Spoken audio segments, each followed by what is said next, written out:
कि जब हम बरसात में जब आप बरसात में हवाई चप्पल पहन के चलते हो तो रोड की कीचड़ आपके पीछे तक उड़ जाते हैं, सर तक।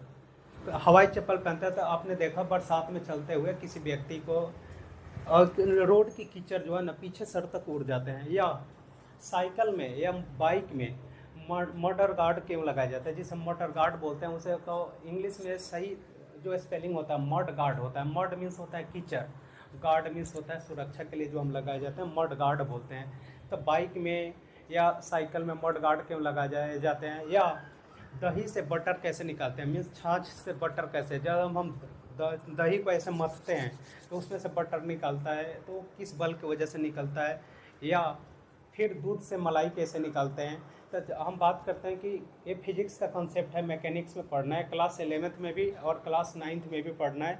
ये होता है सेंट्रीफ्यूजल फोर्स की वजह से। सेंट्रीफ्यूजल फोर्स होता है आपका, पहले को तो क्वेश्चन ऐसा है कि why mud move when you walk, जब हम चलते हैं तो कीचड़ क्यों उड़ता है। या why installing mud guard in bike और साइकिल और बाइक में मड गार्ड क्यों लगाए जाते हैं।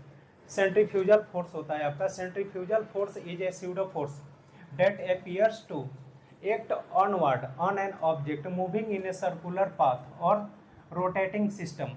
रोटेटिंग सिस्टम में जब आप, या बुक में आपने पढ़ा होगा कि जब आप किसी धागे में पत्थर को बांध के, मान लो यहाँ पे कोई व्यक्ति है ऐसा और यहाँ से ऐसे घुमा रहा होता है, ऐसे घुमाता है, तो घुमाते टाइम क्या होता है, जो स्ट्रिंग होता है, रस्सी होता है, ये बहुत हार्ड हो जाता है।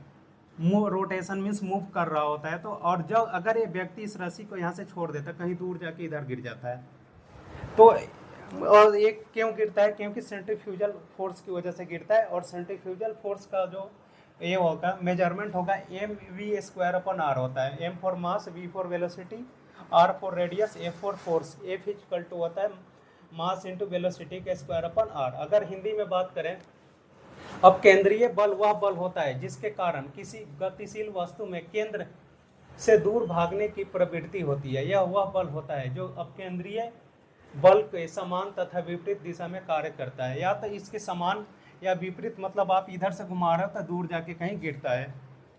और अब तो ये आपको उम्मीद है कि समझ में आया होगा। अब आपको लगा होगा कि स्यूडो फोर्स क्या होता है। तो जो जब भी रोटेशन, कोई भी गोलाकार गति की जब हम वर्णन करते हैं, या नॉन इनर्शियल, जहाँ पे इनडायरेक्टली इनर्शिया मीन्स जड़त्व को रिप्रेजेंट करना होता है, तो वहाँ पे स्यूडो फोर्स आता है। ये चीज़ें 11th में पढ़ना है, जब आप फिजिक्स पढ़ोगे तो और डिटेल में आपको पता